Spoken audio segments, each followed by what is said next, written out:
Selama puluhan tahun, Freeport-McMoRan mengelola salah satu tambang emas dan tembaga terbesar di dunia yang berada di wilayah Papua. Dari kawasan pegunungan Grasberg, jutaan ton mineral diambil setiap tahun, lalu masuk ke pasar global sebagai bahan penting industri modern, mulai dari elektronik, jaringan listrik, hingga kendaraan listrik. Nilai ekonominya sangat besar, dan selama bertahun-tahun nama Freeport terus menjadi bagian dari perdebatan panjang tentang siapa yang seharusnya mengendalikan kekayaan alam Indonesia. Yang membuat persoalan ini terus dipertanyakan bukan hanya besarnya tambang tersebut, tetapi bagaimana semua ini bisa terjadi. Tambang tersebut berada di wilayah Indonesia, namun sejak awal justru dikelola oleh perusahaan asing. Selama puluhan tahun, Freeport membangun, mengembangkan, dan mengoperasikan tambang tersebut melalui kontrak-kontrak yang lahir dalam situasi politik dan ekonomi Indonesia yang sangat berbeda dibanding hari ini. Semakin jauh perjalanan sejarahnya ditelusuri, semakin terlihat bahwa cerita Freeport bukan sekadar tentang perusahaan tambang yang datang mencari keuntungan di Papua. Di baliknya ada krisis ekonomi, perubahan kekuasaan politik, investasi berskala raksasa, hingga perkembangan teknologi tambang modern yang saat itu belum dimiliki Indonesia. Pada masa tertentu, posisi Indonesia bahkan sangat lemah untuk menentukan syarat pengelolaan sumber daya alamnya sendiri. Bahkan ketika Indonesia akhirnya menjadi pemegang saham mayoritas Freeport Indonesia pada tahun 2018, persoalannya ternyata belum benar-benar selesai. Pemerintah harus mengeluarkan miliaran dolar untuk mengambil alih sebagian besar saham perusahaan tersebut.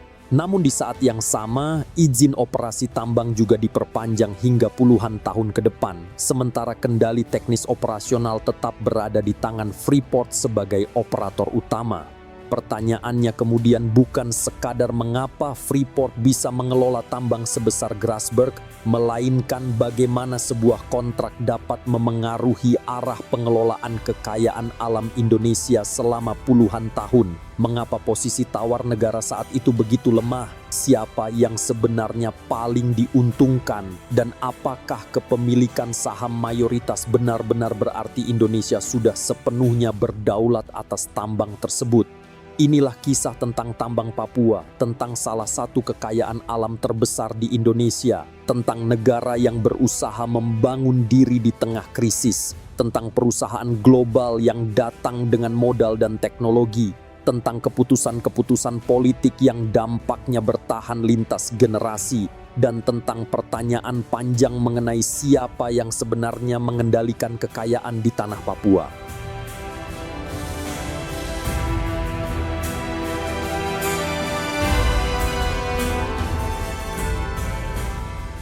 Pada tahun 1936, sebuah ekspedisi geologi Belanda memasuki pegunungan terpencil di bagian barat Pulau Papua.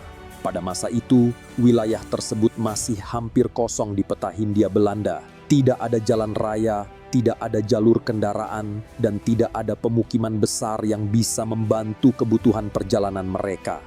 Untuk mencapai kawasan pegunungan tengah Papua, rombongan ekspedisi harus berjalan kaki melewati hutan lebat, lereng curam, sungai deras, dan jalur berkabut di ketinggian ribuan meter di atas permukaan laut. Bahkan saat itu, pemerintah kolonial sendiri belum benar-benar mengetahui apa yang tersembunyi di wilayah tersebut. Salah satu anggota ekspedisi tersebut adalah Jan-Jacques Dozy, seorang geolog Belanda yang ditugaskan meneliti kondisi geologi Papua Nugini Belanda. Tujuan utama ekspedisi ini sebenarnya bukan mencari emas atau membangun tambang besar. Pemerintah kolonial saat itu hanya ingin melakukan pemetaan sumber daya alam secara umum, termasuk mencari kemungkinan cadangan minyak dan mineral lain di wilayah timur Hindia Belanda yang masih sangat minim data geologi. Namun di tengah perjalanan itulah, Dozy menemukan sesuatu yang menarik perhatiannya. Di salah satu lereng pegunungan di Papua, Dozy menemukan kawasan yang kemudian dikenal dengan nama Ertsberg, istilah Belanda yang berarti gunung biji. Di tempat itulah Dozy melihat lapisan batuan dengan warna mineral yang tidak biasa. Permukaan batu tampak kehijauan dan kecoklatan, ciri yang sering menunjukkan adanya kandungan tembaga dalam jumlah besar. Sebagai seorang geolog, ia memahami bahwa tanda-tanda tersebut tidak muncul secara kebetulan. Dozy kemudian mulai memeriksa area tersebut lebih detail, mengambil sampel batuan, mencatat struktur geologi di sekitarnya, dan mendokumentasikan temuannya dalam laporan ekspedisi. Hasil pengamatan tersebut menunjukkan sesuatu yang luar biasa. Dozy menyimpulkan bahwa kawasan tersebut menyimpan cadangan biji tembaga dalam jumlah sangat besar. Dalam laporannya, ia bahkan menyebut Ertsberg sebagai gunung yang kaya akan kandungan mineral berharga. Di tengah meningkatnya kebutuhan industri dunia terhadap logam, temuan itu bisa menjadi sumber kekayaan baru yang sangat besar bagi pemerintah kolonial Belanda. Namun setelah laporan itu selesai dibuat, tidak ada proyek tambang besar yang langsung dibangun di Papua. Belanda memang mengetahui nilai potensinya, namun mereka juga sadar bahwa lokasi tersebut berada di salah satu medan paling sulit untuk proyek pertambangan modern. Ertsberg berada di pegunungan tinggi Papua, lebih dari 4.000 meter di atas permukaan laut. Lerengnya curam dan berbatu. Hujan turun hampir sepanjang tahun, sementara kabut tebal kerap membuat jarak pandang sangat terbatas. Pada era 1930-an, teknologi pertambangan belum mampu menangani proyek raksasa di wilayah se-ekstrem itu. Bahkan membawa perlengkapan survei saja sudah menjadi pekerjaan logistik yang rumit dan mahal. Tantangan terbesar bukan hanya mengambil mineralnya, tetapi membangun seluruh infrastrukturnya dari nol. Tidak ada jalan menuju lokasi, tidak ada pelabuhan besar, dan tidak ada jaringan listrik maupun fasilitas industri. Jika ingin membuka tambang di Ertsberg, Belanda harus membangun jalur transportasi, fasilitas logistik, pemukiman pekerja, pembangkit listrik, dan sistem distribusi material di tengah pegunungan terpencil Papua. Pada masa itu, biaya dan risiko proyek semacam itu dianggap terlalu besar. Situasi global kemudian semakin memperumit keadaan. Memasuki akhir dekade 1930-an, dunia bergerak menuju Perang Dunia Kedua. Tak lama kemudian, Hindia Belanda jatuh ke tangan Jepang pada tahun 1942. Fokus pemerintah kolonial berubah sepenuhnya ke perang dan pertahanan. Papua kembali menjadi wilayah terpencil yang jauh dari prioritas perhatian industri besar.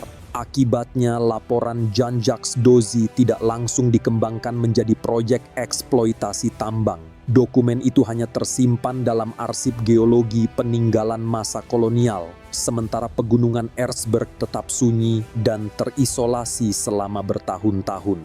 Di balik kabut dan tebing batu Papua, kandungan mineral bernilai sangat besar itu masih tersembunyi dan belum benar-benar disentuh siapapun. Tetapi laporan tersebut tidak hilang.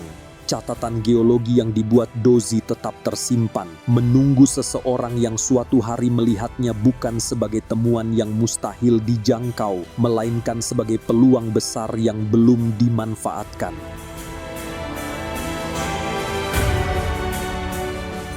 Selama hampir 2 dekade setelah laporan Jean-Jacques Dozy dibuat, kawasan Ertsberg masih belum menarik perhatian dunia industri pertambangan internasional. Arsip geologi tentang Ertsberg hanya tersimpan di Belanda bersama dokumen survei kolonial lain yang sebagian besar hanya dibaca kalangan terbatas. Namun memasuki akhir dekade 1950-an, situasi industri tambang global mulai berubah. Permintaan logam meningkat seiring pertumbuhan industri pasca Perang Dunia Kedua, sementara perusahaan-perusahaan tambang besar mulai mencari deposit baru di wilayah yang sebelumnya dianggap terlalu sulit dijangkau.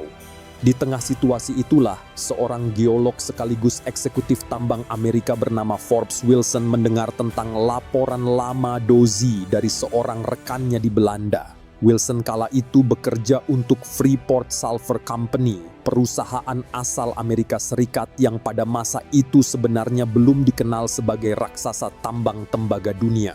Aktivitas utama Freeport masih berfokus pada bisnis sulfur dan beberapa mineral lain. Namun Wilson melihat sesuatu yang berbeda ketika membaca catatan geologi tentang Ertsberg. Yang menarik perhatiannya bukan sekadar adanya tembaga, melainkan besarnya potensi deposit tersebut. Dari deskripsi batuan dan struktur mineral yang dicatat Dozy, Wilson memperkirakan bahwa deposit di pegunungan Papua itu mungkin jauh lebih besar daripada perkiraan banyak orang saat itu. Dalam industri pertambangan, informasi seperti ini sangat berharga. Perusahaan yang lebih dulu memiliki data biasanya memiliki keuntungan besar sebelum kompetitor menyadari nilai wilayah tersebut. Freeport kemudian mulai menyusun rencana ekspedisi lapangan untuk memverifikasi langsung laporan tersebut. Namun, kondisi Papua pada tahun 1960 membuat perjalanan menuju Erzberg menjadi tantangan besar. Akses ke wilayah itu masih sangat terbatas, sementara infrastruktur modern hampir belum tersedia di kawasan Pegunungan Tengah. Untuk mencapai lokasi tersebut, tim ekspedisi harus menggunakan kombinasi pesawat kecil, jalur udara terbatas, dan perjalanan berat melintasi medan pegunungan Papua. Ekspedisi Freeport dipimpin langsung oleh Forbes Wilson bersama sejumlah ahli geologi dan teknisi lapangan. Mereka membawa peralatan survei modern untuk ukuran zamannya, termasuk alat pemetaan geologi dan perlengkapan pengambilan sampel batuan dalam jumlah besar. Tujuan mereka bukan sekadar memastikan keberadaan tembaga, tetapi menghitung seberapa besar nilai ekonominya dan apakah deposit tersebut layak dikembangkan menjadi tambang besar. Sesampainya di kawasan Erzberg, tim Freeport mulai melakukan pemetaan yang jauh lebih detail dibanding survei era Dozy. Mereka memeriksa formasi batuan, mengukur kadar mineral, serta menganalisis struktur geologi pegunungan di sekitar lokasi. Dari hasil survei tersebut muncul kesimpulan yang sangat mengejutkan. Cadangan tembaga di Erzberg ternyata sangat besar dan memiliki kadar yang cukup tinggi untuk ditambang secara komersial. Temuan tersebut mengubah cara Freeport memandang Papua. Erzberg bukan lagi sekadar lokasi eksplorasi di wilayah terpencil, melainkan potensi proyek tambang raksasa yang dapat mengubah masa depan perusahaan. Pada saat yang sama, Freeport mulai mengumpulkan sesuatu yang nilainya bahkan lebih penting daripada sampel batuan, data. Selama ekspedisi berlangsung, Freeport menyusun peta geologi rinci kawasan Erzberg dan pegunungan di sekitarnya. Data tentang struktur mineral, estimasi cadangan, kondisi topografi, hingga kemungkinan jalur pembangunan infrastruktur mulai dikumpulkan secara sistematis. Informasi semacam ini membutuhkan biaya besar dan waktu panjang untuk diperoleh, dan kini semuanya ada di tangan Freeport jauh sebelum pihak manapun sempat memikirkan hal yang sama.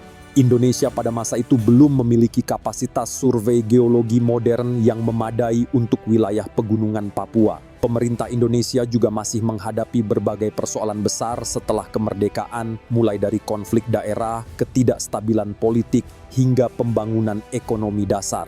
Sementara itu, Freeport perlahan menguasai informasi teknis yang sangat spesifik tentang Erzberg. Informasi yang bahkan belum dimiliki pemerintah Indonesia secara lengkap.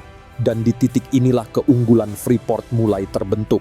Bagi industri tambang, pengetahuan semacam ini sangat menentukan. Perusahaan yang memahami struktur deposit lebih awal dapat menghitung risiko, memperkirakan keuntungan, dan menyusun strategi negosiasi dengan jauh lebih percaya diri. Dalam banyak kasus pertambangan besar dunia, data geologi merupakan sumber kekuatan pertama, bahkan sebelum modal dan alat berat masuk. Namun meski hasil ekspedisi tahun 1960 menunjukkan potensi ekonomi yang sangat besar, Freeport belum bisa langsung membangun tambang. Cadangan tembaga itu memang nyata, tetapi mengubah pegunungan terpencil Papua menjadi operasi tambang modern membutuhkan sesuatu yang jauh lebih besar daripada sekadar pengetahuan geologi. Mereka membutuhkan stabilitas politik, izin resmi, perlindungan investasi, dan kondisi negara yang memungkinkan perusahaan asing menjalankan proyek bernilai miliaran dolar dalam jangka panjang.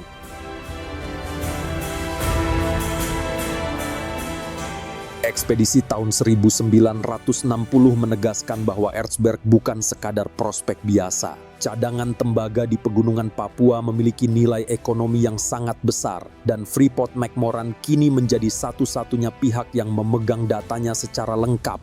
Namun di dunia pertambangan, menemukan cadangan mineral hanyalah tahap awal. Tantangan berikutnya jauh lebih kompleks, mengubah pegunungan terpencil menjadi tambang yang benar-benar bisa beroperasi. Dan untuk Ertsberg, tantangannya jauh lebih besar dibanding proyek tambang biasa. Wilayah pegunungan Papua tidak memiliki infrastruktur dasar yang dibutuhkan industri modern. Tidak ada jalan untuk mengangkut alat berat menuju lokasi. Tidak ada pelabuhan industri yang mampu mendukung distribusi material dalam jumlah besar. Tidak ada jaringan listrik maupun fasilitas logistik. Bahkan kawasan pemukiman pekerja pun belum tersedia. Semua harus dibangun dari nol di medan yang curam, basah, dan sulit diprediksi. Bagi perusahaan tambang, kondisi seperti ini berarti biaya awal yang sangat besar bahkan sebelum tambang itu menghasilkan mineral pertamanya. Freeport harus menghitung pembangunan jalan tambang, jalur transportasi material, fasilitas pengolahan, pembangkit listrik, hingga sistem pengiriman peralatan ke wilayah pegunungan yang hampir terisolasi dari dunia luar. Risikonya sangat tinggi, baik secara teknis maupun finansial. Selain biaya, teknologi juga menjadi hambatan besar. Pada awal dekade 1960-an, teknologi pertambangan untuk operasi berskala raksasa di wilayah ekstrem seperti Papua masih sangat terbatas. Hanya sedikit perusahaan di dunia yang memiliki pengalaman menjalankan proyek tambang modern di pegunungan tinggi dengan cuaca tropis yang keras. Bahkan bagi Freeport sendiri, proyek seperti Ertsberg akan menjadi salah satu proyek tambang paling sulit pada masa itu. Karena itulah, meski tertarik, Freeport belum langsung membangun tambang. Mereka memahami bahwa proyek sebesar ini hanya bisa berjalan jika kondisi politik dan ekonomi Indonesia tetap stabil dalam jangka panjang. Tambang tidak dibangun untuk beberapa tahun, melainkan puluhan tahun. Perusahaan harus yakin bahwa investasi miliaran dolar mereka aman, kontrak dapat dijalankan, dan pemerintah mendukung keberadaan modal asing dalam proyek tersebut. Dan di titik inilah situasi politik Indonesia menjadi faktor penentu. Pada masa pemerintahan Presiden Soekarno, arah politik ekonomi Indonesia bergerak semakin jauh dari blok barat. Nasionalisasi berbagai perusahaan asing terjadi di banyak sektor setelah konflik perebutan Irian Barat dan meningkatnya ketegangan politik internasional di era Perang Dingin. Pemerintah Indonesia juga semakin menekankan konsep ekonomi nasional yang lebih tertutup terhadap dominasi modal asing berskala besar. Bagi perusahaan Amerika seperti Freeport, situasi ini menciptakan ketidakpastian tinggi. Tidak ada jaminan bahwa investasi jangka panjang di Indonesia akan aman secara politik. Bahkan jika tambang berhasil dibangun, perusahaan tetap menghadapi risiko perubahan kebijakan, nasionalisasi, atau konflik diplomatik yang bisa menghentikan operasi sewaktu-waktu. Akibatnya, tambang Ertsberg belum dapat dikembangkan. Freeport sudah memiliki data yang mereka butuhkan. Mereka tahu nilai deposit tersebut sangat besar. Mereka juga memahami bahwa perusahaan lain belum tentu memiliki informasi sedetail yang mereka kumpulkan sejak ekspedisi tahun 1960. Namun semua itu belum cukup untuk memulai proyek tambang raksasa di Papua. Selama beberapa tahun berikutnya, pegunungan Ertsberg tetap berada dalam keadaan yang sama, kaya akan mineral, tetapi belum tersentuh pembangunan industri besar.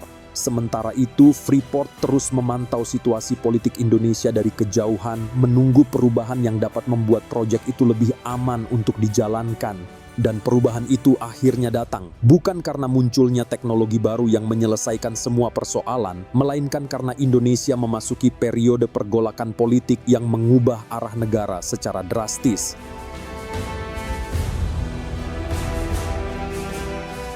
Memasuki pertengahan dekade 1960-an, Indonesia berada dalam situasi yang sangat berbeda dibanding beberapa tahun sebelumnya.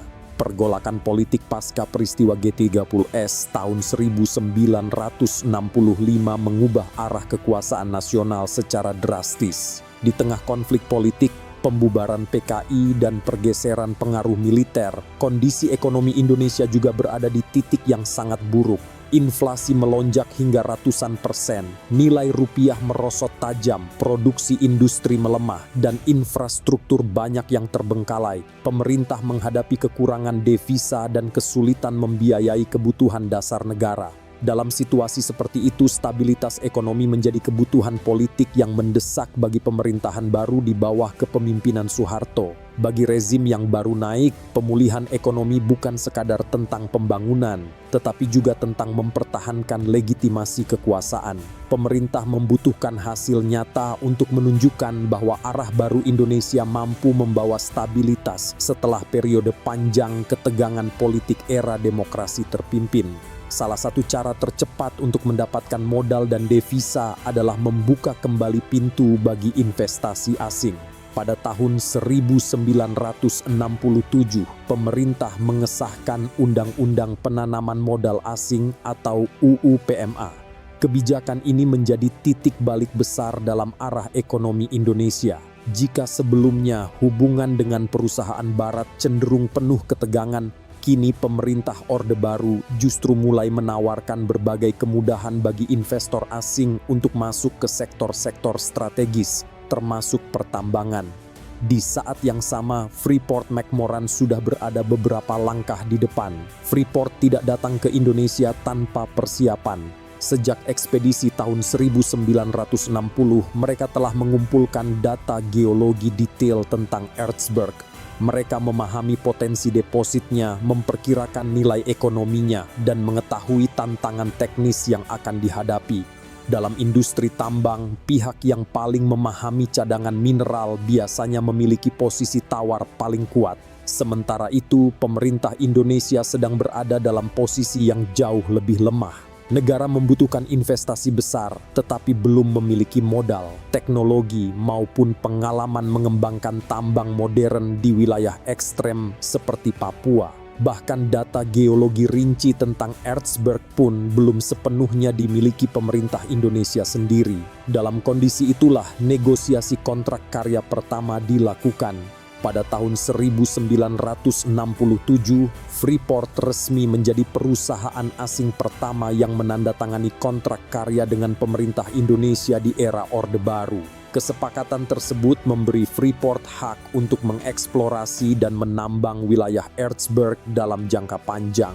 Bagi pemerintah Indonesia, kontrak tersebut dipresentasikan sebagai simbol bahwa Indonesia kembali terbuka bagi investasi internasional dan siap membangun ekonomi baru pasca krisis. Namun isi kontrak tersebut sejak awal memunculkan banyak pertanyaan. Salah satu poin paling sering disorot adalah tentang royalti. Dalam perjanjian awal, Indonesia hanya menerima royalti sekitar 1 hingga 3%, angka yang dianggap sangat rendah bahkan untuk standar industri pertambangan internasional pada masa itu. Artinya, dari hasil mineral yang diambil dalam jumlah besar, bagian yang diterima Indonesia relatif kecil dibanding nilai keseluruhan produksi.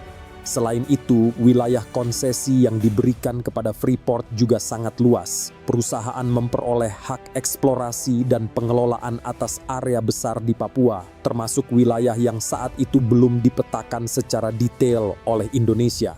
Dengan hak konsesi seperti ini, Freeport memiliki peluang yang sangat besar untuk melakukan survei lanjutan dan menemukan deposit baru di sekitar Ertsberg tanpa harus memulai negosiasi baru dari awal. Kontrak itu juga memberi Freeport keleluasaan besar untuk membangun infrastrukturnya sendiri.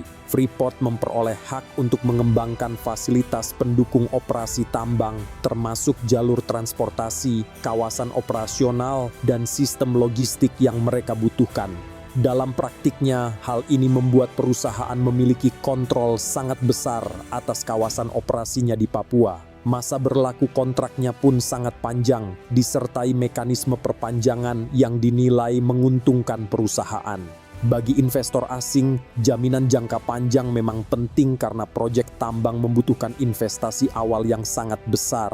Namun bagi sebagian pengamat, struktur kontrak tersebut menunjukkan betapa besarnya konsesi yang diberikan pemerintah Indonesia demi menarik modal asing masuk secepat mungkin. Disinilah posisi tawar kedua pihak terlihat sangat timpang. Freeport datang dengan modal internasional, akses teknologi, jaringan industri tambang global, dan yang paling penting, data geologi. Mereka memahami nilai Ertsberg lebih detail dibanding siapapun. Sebaliknya, Indonesia sedang berada dalam tekanan ekonomi berat dan membutuhkan keberhasilan investasi asing sebagai penopang legitimasi pemerintahan baru. Situasi inilah yang kemudian memunculkan pertanyaan yang terus diperdebatkan hingga puluhan tahun berikutnya. Apakah kontrak tersebut benar-benar lahir dari negosiasi yang setara?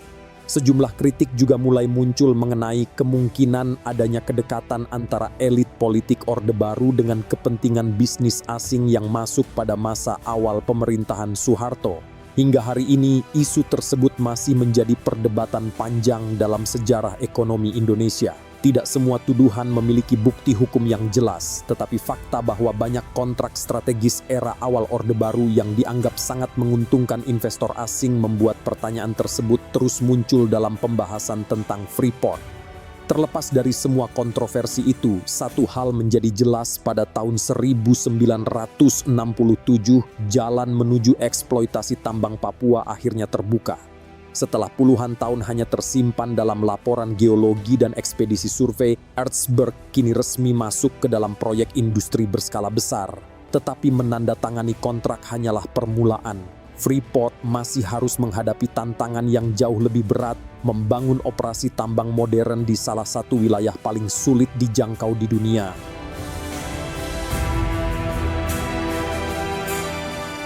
Setelah kontrak karya ditandatangani pada tahun 1967, tantangan terbesar Freeport-McMoRan akhirnya dimulai. Mereka kini memiliki hak untuk mengembangkan tambang di Ertsberg, tetapi hak itu belum berarti apa-apa tanpa kemampuan membangun seluruh sistem industri di tengah pegunungan Papua yang nyaris belum tersentuh pembangunan modern. Masalah pertama yang mereka hadapi sangat mendasar, tidak ada infrastruktur. Membangunnya pun bukan perkara sederhana. Freeport harus merancang seluruh sistem dari nol, mulai dari cara mengangkut peralatan berat ke pegunungan, hingga bagaimana membangun fasilitas yang mampu menopang operasi tambang modern di wilayah terpencil dengan medan yang sangat ekstrem. Sebagai langkah awal, pembangunan dimulai dari wilayah pesisir Papua, lalu bergerak perlahan menuju pegunungan tinggi tempat Ertsberg berada. Alat berat, material konstruksi, bahan bakar, hingga makanan untuk pekerja harus dikirim melalui jalur laut dan udara, sebelum akhirnya dibawa naik ke wilayah tambang. Setiap tahap pembangunan membutuhkan perencanaan logistik yang sangat detail. Karena di medan Papua, kesalahan kecil bisa berakibat fatal. Salah satu proyek terpenting adalah pembangunan jalur transportasi khusus untuk menghubungkan kawasan tambang dengan fasilitas pengolahan dan distribusi material. Freeport membangun jalan tambang di lereng pegunungan yang curam dan rawan longsor. Di beberapa titik, mereka juga membangun sistem aerial tramway, jalur kabel pengangkut material yang membentang di atas medan pegunungan untuk memindahkan peralatan dan hasil tambang dari satu lokasi ke lokasi lain. Pembangunan tersebut bukan hanya sulit secara teknis, tetapi juga berlangsung di lingkungan alam yang sangat keras. Curah hujan tinggi membuat tanah mudah bergerak, kabut tebal sering menghambat transportasi udara. Di ketinggian tertentu, suhu dingin dan medan berbatu memperlambat pekerjaan konstruksi. Banyak material harus dibawa sedikit demi sedikit karena tidak semua alat berat bisa langsung mencapai lokasi. Di tengah proses itulah Freeport mulai membangun sesuatu yang lebih dari sekadar tambang, sebuah kota baru di pegunungan Papua yang kemudian dikenal sebagai Tembagapura. Perumahan pekerja, fasilitas kesehatan, kantor operasional, pembangkit listrik, hingga sarana pendukung lain dibangun di kawasan yang sebelumnya hanya berupa pegunungan terpencil. Dalam waktu singkat, Tembagapura berubah menjadi kota industri modern di tengah salah satu wilayah paling terisolasi di Indonesia. Bagi Freeport, pembangunan kota tambang tersebut bukan pilihan tambahan, melainkan kebutuhan operasional. Tambang tidak mungkin berjalan tanpa tempat tinggal pekerja, sistem logistik stabil, dan fasilitas pendukung yang mampu menjaga operasi tetap berjalan sepanjang tahun. Karena itulah, investasi awal yang mereka keluarkan menjadi sangat besar. Sebagian besar biaya pembangunan infrastruktur tersebut ditanggung langsung oleh Freeport. Perusahaan menggelontorkan dana besar untuk membangun jalur transportasi, fasilitas operasional, sistem energi, dan berbagai sarana pendukung lain sebelum tambang menghasilkan keuntungan besar. Inilah salah satu alasan mengapa Freeport terus menekankan bahwa proyek Papua bukan investasi biasa, melainkan operasi dengan tingkat risiko dan biaya awal yang sangat tinggi. Namun pembangunan besar-besaran ini juga membawa perubahan sosial yang mulai terasa di Papua. Untuk menjalankan proyek sebesar itu, Freeport membutuhkan tenaga kerja dalam jumlah besar. Ribuan pekerja dari luar Papua mulai berdatangan, baik dari wilayah lain di Indonesia maupun dari luar negeri. Insinyur, teknisi, operator alat berat, tenaga konstruksi, hingga staf administrasi masuk ke kawasan tambang yang sebelumnya dihuni komunitas lokal dengan pola hidup yang sangat berbeda dari kawasan industri modern. Perubahan itu terjadi dalam waktu relatif cepat. Wilayah yang sebelumnya terpencil mulai terhubung dengan arus logistik, teknologi, dan manusia dari luar Papua. Aktivitas ekonomi baru muncul di sekitar proyek tambang. Namun pada saat yang sama, kehadiran industri berskala besar juga mulai mengubah keseimbangan sosial di kawasan tersebut. Komunitas lokal Papua perlahan menghadapi perubahan besar terhadap ruang hidup mereka, baik dari sisi lingkungan, mobilitas penduduk, maupun hubungan ekonomi. Pada tahap awal, dampaknya mungkin belum sepenuhnya terlihat.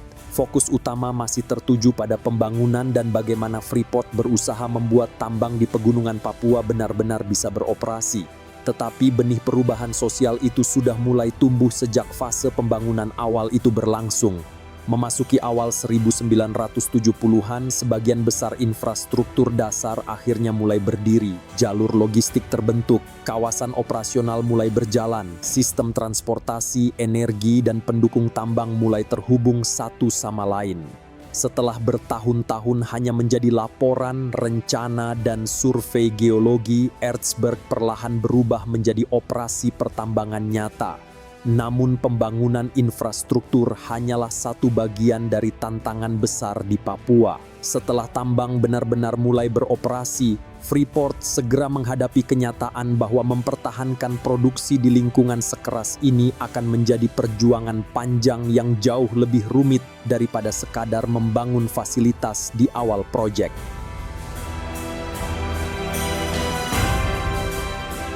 Ketika tambang mulai beroperasi penuh, Freeport-McMoRan menyadari bahwa tantangan terbesar di Papua bukan hanya membangun infrastruktur, tetapi mempertahankan operasi setiap hari di lingkungan yang sangat keras. Ertsberg berada di kawasan pegunungan dengan ketinggian lebih dari 4.000 meter di atas permukaan laut, menjadikannya salah satu lokasi tambang tertinggi di dunia pada masanya. Di ketinggian seperti itu, hampir semua pekerjaan menjadi lebih sulit. Udara yang lebih tipis memengaruhi kondisi fisik pekerja dan performa mesin. Cuaca berubah sangat cepat. Pagi yang cerah bisa berubah menjadi hujan deras dan kabut tebal hanya dalam hitungan jam. Suhu dingin di malam hari mempercepat kerusakan peralatan, sementara curah hujan tinggi terus mengikis lereng pegunungan dan meningkatkan risiko longsor di jalur operasional. Bagi industri pertambangan, kondisi seperti ini membuat operasi tidak pernah benar-benar stabil. Jalan tambang harus terus diperbaiki karena tanah pegunungan mudah bergerak. Sistem transportasi harus bekerja di medan curam dengan jarak distribusi panjang. Banyak alat berat mengalami tekanan lebih besar dibanding operasi di wilayah biasa. Penerbangan logistik menuju kawasan tambang sangat bergantung pada kondisi cuaca. Bahkan kabut tebal sering menghambat pengiriman material penting. Seluruh sistem operasi tambang menjadi sangat bergantung pada logistik yang presisi, bahan bakar, suku cadang mesin, makanan, material konstruksi, hingga perlengkapan pekerja harus terus dikirim ke atas pegunungan dalam jumlah besar. Jika distribusi terganggu, produksi tambang bisa ikut melambat. Tidak seperti tambang di kawasan industri biasa yang memiliki akses jalan dan pelabuhan besar di dekat lokasi, Freeport harus menjaga rantai pasok panjang di salah satu wilayah paling sulit dijangkau di Asia Pasifik. Akibatnya, biaya operasi tambang di Papua menjadi sangat tinggi. Freeport harus mengeluarkan dana besar untuk pemeliharaan infrastruktur, transportasi, pengamanan operasional, dan dukungan logistik harian. Semakin besar skala produksinya, semakin besar pula biaya yang harus terus dikeluarkan agar operasi tetap berjalan stabil. Tambang di Papua berkembang menjadi proyek dengan kebutuhan modal dan biaya operasional yang sangat besar. Tetapi di balik besarnya biaya yang harus dikeluarkan, operasi Freeport tetap menghasilkan keuntungan yang sangat besar. Salah satu faktor pentingnya adalah struktur kontrak karya tahun 1967. Royalti yang relatif rendah membuat Freeport tetap memiliki margin keuntungan besar, meskipun biaya operasi di Papua jauh lebih mahal dibanding banyak proyek tambang lain. Selama produksi terus berjalan dan harga mineral dunia tetap kuat, Freeport masih berada dalam posisi yang sangat diuntungkan. Situasi ini membuat tambang Papua mulai menarik perhatian lebih besar, baik dari industri internasional maupun dari dalam Indonesia sendiri. Ertsberg yang dulu dianggap sebagai proyek berisiko tinggi, kini terbukti mampu menghasilkan produksi besar secara konsisten. Freeport juga semakin berkembang sebagai perusahaan tambang global dengan pengalaman operasional yang sangat spesifik di wilayah ekstrem. Namun tanpa disadari, Ertsberg sebenarnya belum menjadi puncak cerita. Selama operasi berjalan, aktivitas eksplorasi terus dilakukan di sekitar kawasan konsesi Freeport. Tim geologi perusahaan memeriksa titik-titik baru di pegunungan Papua, memetakan struktur batuan, dan mencari kemungkinan adanya deposit lain di sekitar area tambang utama. Dalam industri pertambangan besar, hal tersebut merupakan praktik umum. Ketika satu deposit mulai beroperasi, pencarian terhadap cadangan tambahan biasanya terus dilakukan untuk memperpanjang umur proyek dan meningkatkan nilai investasi. Dan di tengah medan yang berat, biaya operasional yang terus membengkak, dan perjuangan mempertahankan tambang di alam ekstrem Papua, para geolog Freeport akhirnya menemukan sesuatu yang jauh melampaui Ertsberg itu sendiri. Sebuah deposit baru dengan skala yang akan mengubah masa depan Freeport dan juga mengubah cara Indonesia memandang tambang Papua.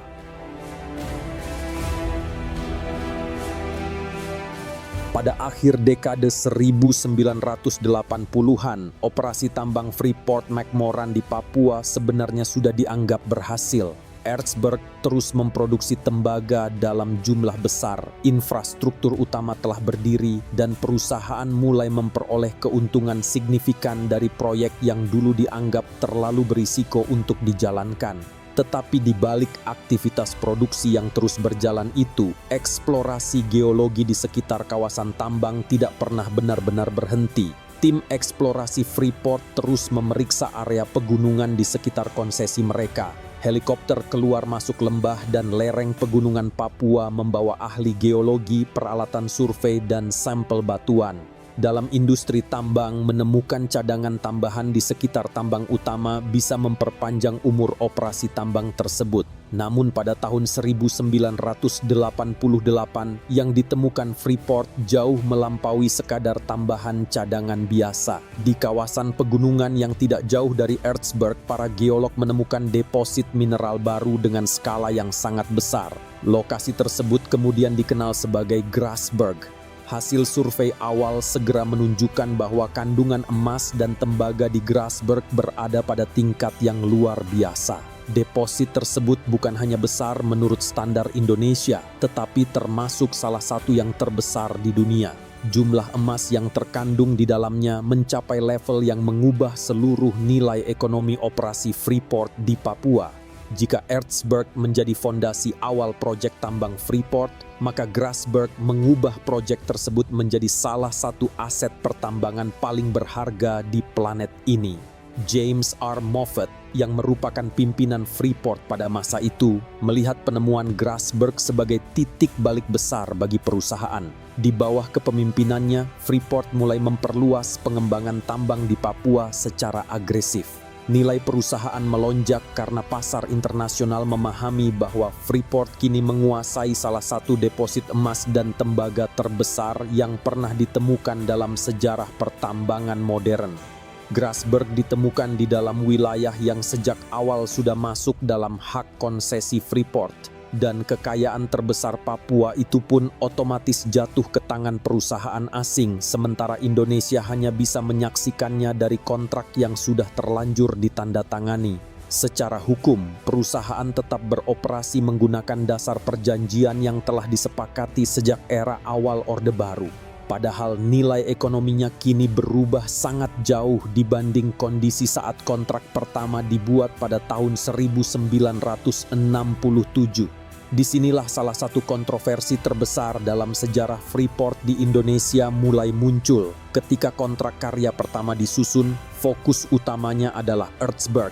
Deposit itu memang besar, tetapi Grasberg ternyata memiliki nilai yang jauh lebih besar.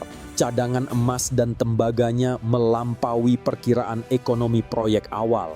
Dalam praktiknya, Freeport memperoleh keuntungan besar dari penemuan deposit raksasa itu tanpa harus menyusun perjanjian baru atau mengubah secara besar ketentuan kontrak yang sudah ada. Royalti rendah yang disepakati dalam kontrak sebelumnya tetap menjadi dasar utama operasi. Struktur pembagian keuntungan yang dibuat ketika nilai proyek masih jauh lebih kecil tetap berlaku meskipun skala ekonominya telah melonjak berkali-kali lipat. Akibatnya ketika produksi Grasberg berkembang pesat, keuntungan Freeport meningkat sangat besar, sementara penerimaan negara tidak berubah secara proporsional. Bagi banyak pengamat, inilah momen ketika pembahasan tentang kehilangan nilai ekonomi mulai berubah secara drastis. Jika sebelumnya kritik terhadap kontrak Freeport lebih banyak berkaitan dengan dominasi asing atas sumber daya alam, maka setelah Grasberg ditemukan, pertanyaannya menjadi jauh lebih besar. Bagaimana mungkin salah satu deposit emas terbesar dunia tetap beroperasi menggunakan struktur kontrak lama yang dibuat sebelum nilai sebenarnya diketahui? Namun pada masa itu, posisi pemerintah Indonesia belum cukup kuat untuk memaksa perubahan besar secara sepihak. Operasi Grasberg membutuhkan teknologi tinggi, modal sangat besar, dan kemampuan teknis yang hanya dimiliki sedikit perusahaan tambang dunia. Freeport sudah lebih dulu membangun seluruh sistem operasional di Papua selama bertahun-tahun. Mereka menguasai data geologi, infrastruktur, rantai logistik, serta pengalaman operasional di medan ekstrem yang sangat sulit ditiru dalam waktu singkat. Kondisi inilah yang membuat posisi tawar Freeport tetap sangat kuat. Pada saat yang sama, Indonesia masih berada dalam model pembangunan Orde Baru yang sangat bergantung pada investasi asing, ekspor sumber daya alam, dan stabilitas hubungan dengan pasar internasional. Pemerintah memang memperoleh pemasukan besar dari aktivitas tambang, tetapi setelah Grasberg berkembang, ketimpangan posisi antara negara dan perusahaan terlihat semakin jelas. Seiring meningkatnya produksi, posisi Freeport di industri global ikut berubah. Perusahaan yang sebelumnya hanya dikenal sebagai pemain tambang besar, kini mulai masuk ke jajaran perusahaan pertambangan paling berpengaruh di dunia. Papua menjadi pusat pertumbuhan bisnis mereka dan Grasberg berkembang menjadi aset utama yang menopang ekspansi Freeport secara internasional. Namun bagi Indonesia, situasinya jauh lebih kompleks. Di satu sisi, tambang Grasberg menghasilkan devisa besar, menciptakan aktivitas ekonomi, dan menjadi simbol keberhasilan proyek industri berskala global di Papua. Di sisi lain, semakin besar nilai tambang tersebut, semakin banyak pula pertanyaan yang muncul tentang siapa sebenarnya pihak yang paling diuntungkan dari kekayaan alam tersebut.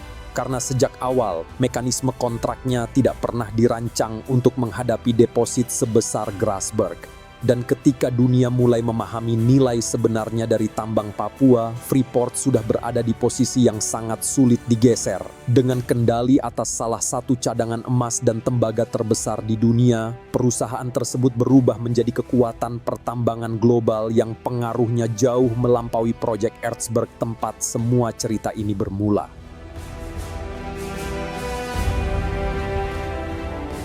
Penemuan Grasberg mengubah arah perkembangan Freeport-McMoRan dengan sangat cepat. Memasuki akhir dekade 1980-an hingga awal 1990-an, produksi tambang di Papua meningkat dalam skala yang belum pernah terjadi sebelumnya. Volume tembaga terus bertambah, sementara kandungan emas dari Grasberg membuat nilai ekonominya melonjak jauh melampaui era Ertsberg. Di pasar internasional, Grasberg mulai dikenal sebagai salah satu tambang paling bernilai di dunia. Bagi Freeport, dampaknya sangat besar. pendapatan perusahaan meningkat tajam seiring naiknya produksi dan harga komoditas global. Investor internasional mulai melihat Papua sebagai aset utama yang menopang masa depan perusahaan. Di bawah kepemimpinan James R. Moffett, ekspansi Freeport semakin agresif. Operasi tambang di Papua terus diperluas untuk mendukung lonjakan produksi. Fasilitas pengolahan ditingkatkan, jalur distribusi material diperbesar, armada alat berat bertambah. Sistem logistik berkembang menjadi jaringan operasional berskala internasional yang bekerja hampir tanpa henti. Tambang Papua kini bukan lagi sekadar lokasi produksi mineral di wilayah terpencil, melainkan bagian dari rantai industri global.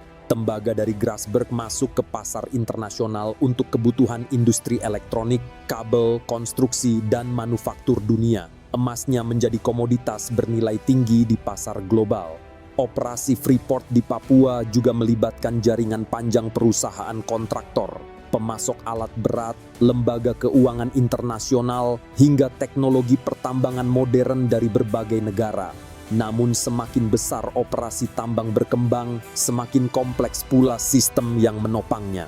Freeport mulai mengandalkan teknologi pertambangan yang jauh lebih canggih dibanding fase awal Ertsberg. Pengelolaan tambang berskala raksasa membutuhkan sistem pemrosesan mineral modern, pengendalian produksi presisi tinggi, serta tenaga ahli dengan spesialisasi yang sangat spesifik. Ribuan insinyur, operator, ahli geologi, teknisi, dan pekerja dari berbagai negara terlibat dalam operasi yang berjalan setiap hari di Papua. Di titik inilah muncul sebuah paradoks yang semakin terasa bagi Indonesia. Semakin besar Freeport berkembang, semakin sulit pula perusahaan itu ditekan melalui renegosiasi sederhana. Secara teori, negara memiliki sumber daya alamnya sendiri. Tetapi dalam praktiknya, operasi Grasberg sudah berkembang menjadi sistem industri yang sangat rumit dan sangat bergantung pada teknologi, modal, dan pengalaman operasional yang dimiliki Freeport. Menggantikan operator seperti ini bukan perkara mudah. Bahkan jika pemerintah ingin mengambil alih penuh, pertanyaannya bukan sekadar tentang kepemilikan, tetapi juga tentang siapa yang mampu menjalankan operasi sebesar itu tanpa menghentikan produksi.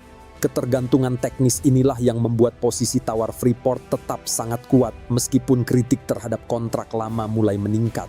Pemerintah Indonesia mulai menyadari bahwa nilai tambang Papua jauh lebih besar dibanding perkiraan awal saat kontrak tahun 1967 dibuat. Tetapi ketika kesadaran itu tumbuh, Freeport sudah terlanjur membangun sistem operasi yang sangat besar dan terintegrasi. Semakin lama proyek berjalan, semakin tinggi pula risiko ekonomi jika hubungan dengan perusahaan terganggu secara drastis.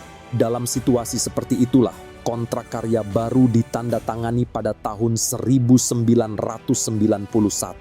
Perjanjian tersebut memperpanjang operasi Freeport hingga tahun 2021 dengan opsi lanjutan tertentu di masa depan. Pemerintah Indonesia memang memperoleh beberapa penyesuaian, termasuk kenaikan royalti dibanding kontrak awal tahun 1967. Namun besarnya kenaikan itu tetap menjadi bahan perdebatan panjang karena banyak pihak menganggap nilainya masih belum sebanding dengan skala keuntungan yang dihasilkan Grasberg. Yang paling penting, kontrak 1991 dibuat ketika Grasberg sudah terbukti menjadi tambang dengan nilai luar biasa besar. Artinya, pemerintah Indonesia sebenarnya sudah mengetahui bahwa Freeport kini mengoperasikan salah satu deposit emas dan tembaga terbesar di dunia. Namun meski posisi Indonesia sedikit lebih kuat dibanding akhir dekade 1960-an, ketergantungan terhadap investasi, teknologi, dan keberlanjutan operasi tambang tetap membatasi ruang negosiasi pemerintah. Akibatnya, hubungan antara Indonesia dan Freeport memasuki fase yang lebih kompleks. Di satu sisi, Freeport menjadi simbol keberhasilan proyek industri modern berskala global di Indonesia. Tambang Papua menghasilkan devisa besar, mendorong aktivitas ekonomi, dan menjadi salah satu aset pertambangan paling penting di dunia. Namun di sisi lain, semakin besar nilai tambang tersebut, semakin keras pula pertanyaan publik mengenai seberapa besar manfaat yang benar-benar diterima negara dibanding keuntungan perusahaan. Pertanyaan-pertanyaan tersebut belum langsung meledak pada awal dekade 1990-an. Namun perlahan, kesadaran mulai tumbuh di Indonesia bahwa hubungan antara negara dan Freeport tidak bisa terus berjalan dengan pola yang sama selamanya.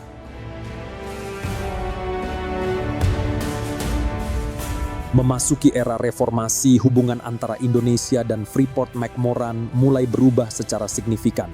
Jika pada masa awal Orde Baru pemerintah lebih berfokus menjaga arus investasi asing dan stabilitas ekonomi, maka setelah jatuhnya Soeharto pada tahun 1998, ruang kritik terhadap kontrak-kontrak besar mulai terbuka lebih luas. Freeport, sebagai salah satu simbol paling besar dari pengelolaan sumber daya alam oleh perusahaan asing, perlahan menjadi pusat perhatian publik nasional. Di DPR, media, dan ruang diskusi publik, pertanyaan yang muncul semakin keras, seberapa besar sebenarnya keuntungan yang diterima Indonesia dari tambang Grasberg.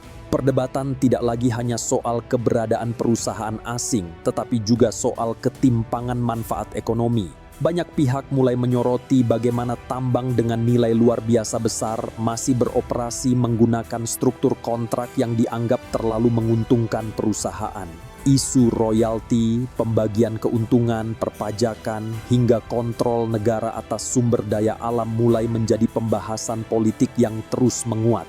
Pemerintah Indonesia kemudian mulai mengambil langkah yang lebih tegas. Regulasi pertambangan diperketat secara bertahap. Salah satu perubahan paling penting adalah dorongan agar perusahaan tambang tidak hanya mengekspor bahan mentah, tetapi juga melakukan pengolahan di dalam negeri. Pemerintah mulai mendorong pembangunan smelter untuk meningkatkan nilai tambah mineral sebelum diekspor. Tekanan tersebut kemudian mendorong babak negosiasi baru antara pemerintah Indonesia dan Freeport. Kewajiban divestasi saham menjadi salah satu tuntutan utama, sebuah langkah yang untuk pertama kalinya memberi Indonesia posisi lebih kuat untuk menuntut kepemilikan nyata atas aset tambang di tanahnya sendiri. Namun proses negosiasi tersebut tidak berjalan mulus. Freeport menilai sebagian kebijakan baru Indonesia berpotensi mengganggu kepastian investasi jangka panjang mereka.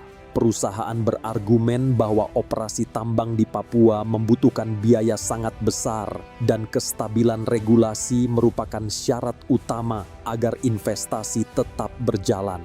Ketegangan antara kepentingan nasional Indonesia dan kepentingan bisnis Freeport mulai terlihat semakin terbuka. Dalam beberapa periode, hubungan kedua pihak bahkan berkembang menjadi tekanan diplomatik yang cukup serius. Pemerintah Indonesia menggunakan regulasi ekspor dan izin operasi sebagai alat negosiasi, sementara Freeport memperingatkan potensi gangguan produksi jika kepastian hukum tidak diberikan. Situasi ini membuat hubungan perusahaan dan negara tidak lagi seperti era awal Orde Baru yang relatif satu arah. Di tengah ketegangan tersebut, muncul sosok Richard Adkerson yang menjadi figur penting. Sebagai CEO Freeport-McMoRan, Richard Adkerson tampil langsung dalam berbagai negosiasi besar dengan pemerintah Indonesia. Ia menjadi wajah utama perusahaan dalam menghadapi tuntutan renegosiasi kontrak, aturan ekspor mineral, dan pembahasan tentang masa depan tambang Freeport di Papua. Negosiasi yang berlangsung seringkali berjalan alot karena kedua pihak sama-sama memahami besarnya kepentingan ekonomi yang dipertaruhkan. Bagi Indonesia, momentum tersebut memberi kesan bahwa posisi tawar negara mulai berubah. Pemerintah kini tidak lagi berada dalam kondisi selemah akhir dekade 1960-an. Indonesia memiliki ekonomi yang jauh lebih besar, institusi negara yang lebih stabil, dan kesadaran politik yang lebih kuat mengenai pentingnya penguasaan sumber daya alam. Namun di sisi lain, pemerintah juga menyadari bahwa Freeport masih memegang kendali teknis atas tambang Grasberg. Pada saat yang sama, isu lain mulai ikut masuk ke ruang publik, dampak lingkungan dan sosial di Papua. Aktivitas tambang skala besar memunculkan kritik mengenai perubahan bentang alam, limbah tambang, serta dampaknya terhadap sungai dan kawasan sekitar operasi. Selain itu, perhatian terhadap kondisi masyarakat Papua juga semakin meningkat. Pertanyaan mulai diarahkan pada siapa yang paling merasakan manfaat pembangunan dan siapa yang justru menanggung dampak sosial paling besar dari kehadiran industri tambang selama puluhan tahun. Pembahasan tentang Freeport akhirnya berkembang jauh melampaui sekadar kontrak bisnis. Freeport berubah menjadi simbol perdebatan tentang kedaulatan ekonomi, ketimpangan pembangunan, hubungan pusat dan Papua, serta batas antara kepentingan investasi dan kontrol negara atas sumber daya alamnya sendiri. Di tengah tekanan yang terus meningkat, pemerintah Indonesia akhirnya mulai bergerak menuju perubahan yang selama bertahun-tahun dianggap sulit dilakukan. Namun ketika hasilnya mulai terlihat, muncul kenyataan bahwa mengambil kembali kendali atas tambang sebesar Grasberg ternyata membutuhkan harga yang sangat besar dan kompromi yang tidak sederhana.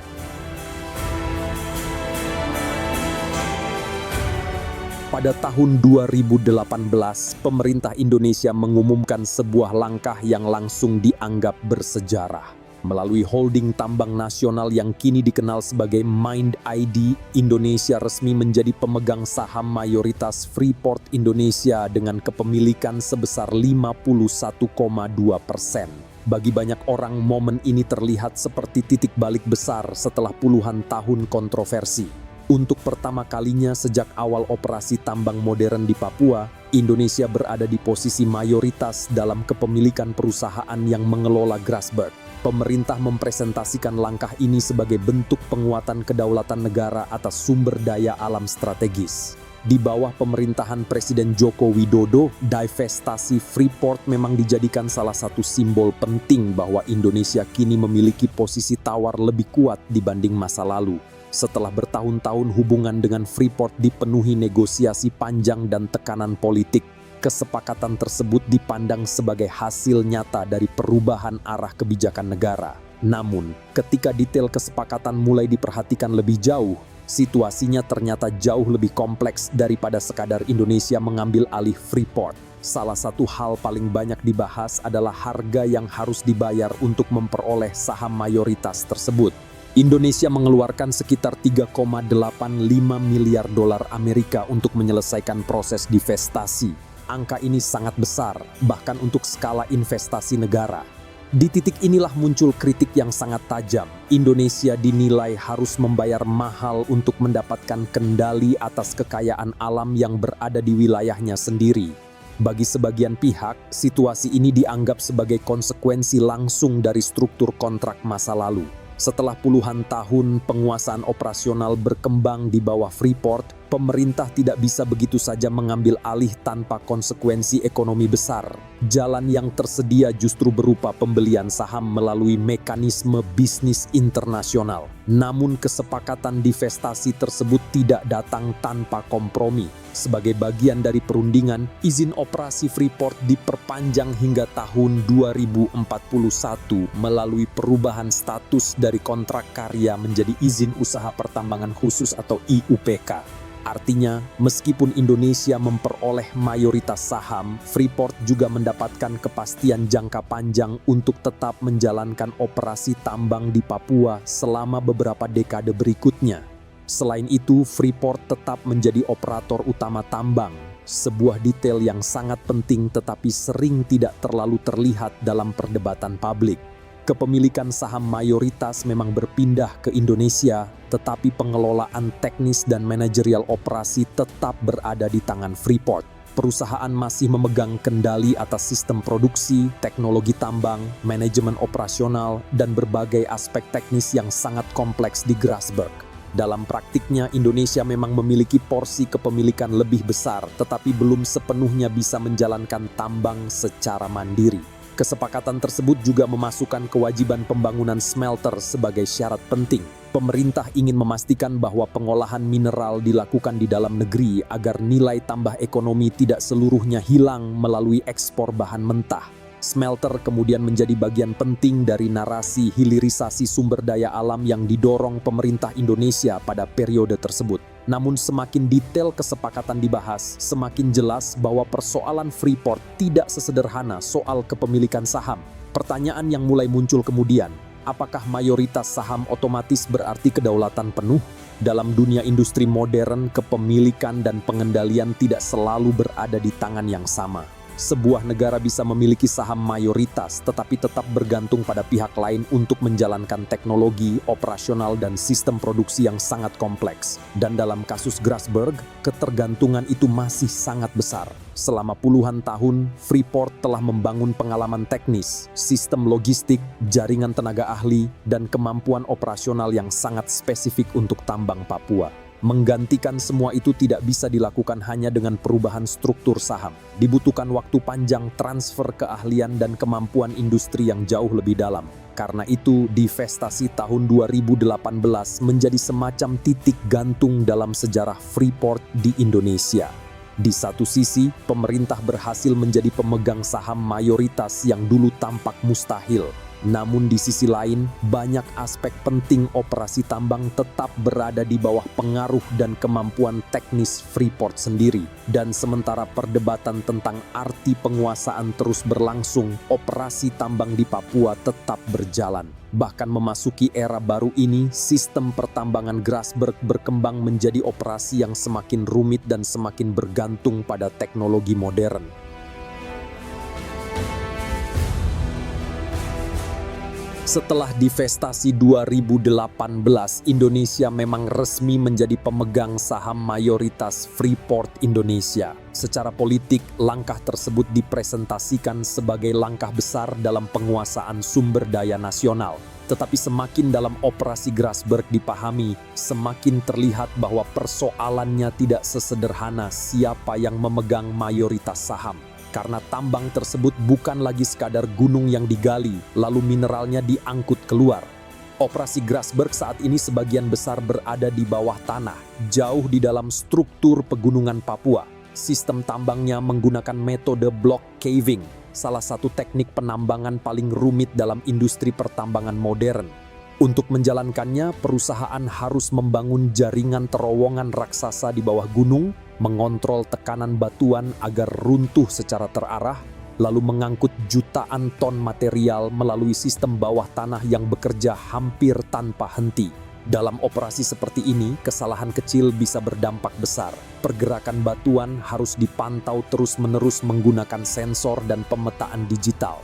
Jalur ventilasi harus menjaga suplai udara bagi ribuan pekerja di bawah tanah. Sistem drainase harus mampu mengendalikan air di kedalaman pegunungan.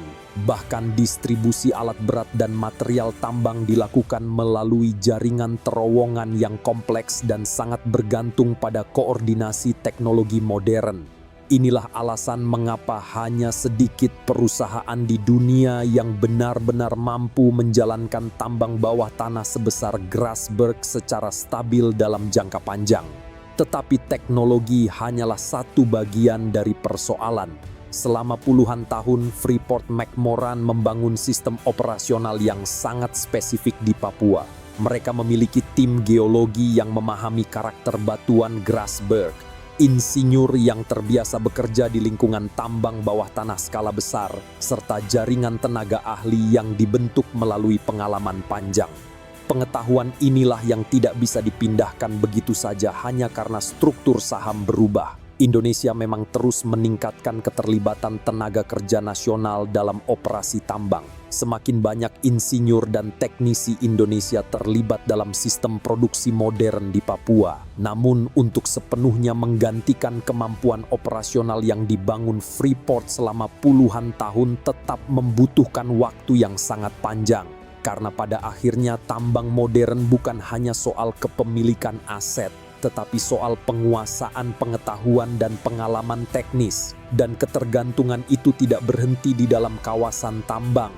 Operasi Grasberg juga terhubung ke rantai pasok global yang sangat besar.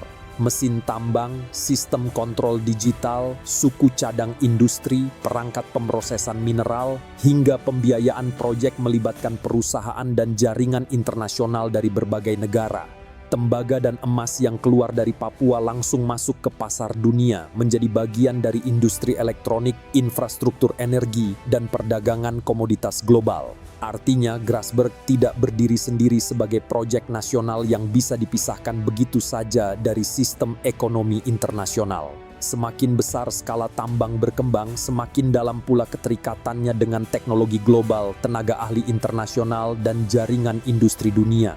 Dalam situasi seperti ini, mengambil alih tambang bukan hanya soal keberanian politik atau kepemilikan saham mayoritas, tetapi juga soal apakah sebuah negara benar-benar siap mengambil alih seluruh sistem yang menopangnya. Dan di titik inilah perjalanan panjang Freeport mulai mengarah pada pertanyaan yang jauh lebih besar daripada sekadar kontrak atau pembagian saham. Karena setelah puluhan tahun tambang ini berkembang, pertanyaan sebenarnya bukan lagi siapa yang memiliki Grasberg di atas kertas, melainkan siapa yang benar-benar memiliki kemampuan untuk mengendalikan seluruh sistem di baliknya.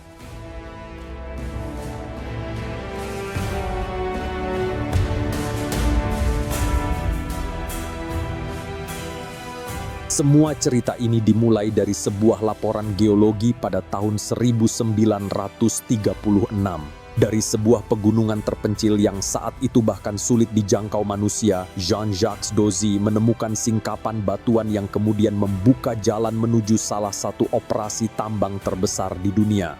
Puluhan tahun setelah penemuan itu, Papua berubah drastis. Gunung yang dulu sunyi kini dipenuhi jaringan terowongan bawah tanah, sistem tambang modern, jalur logistik raksasa, dan teknologi industri yang terhubung langsung dengan pasar global. Dan sepanjang perjalanan itu, Indonesia juga ikut berubah dari negara yang baru merdeka dan kekurangan modal pada akhir dekade 1960-an menjadi negara yang kini memegang saham mayoritas dalam perusahaan pengelola Grasberg.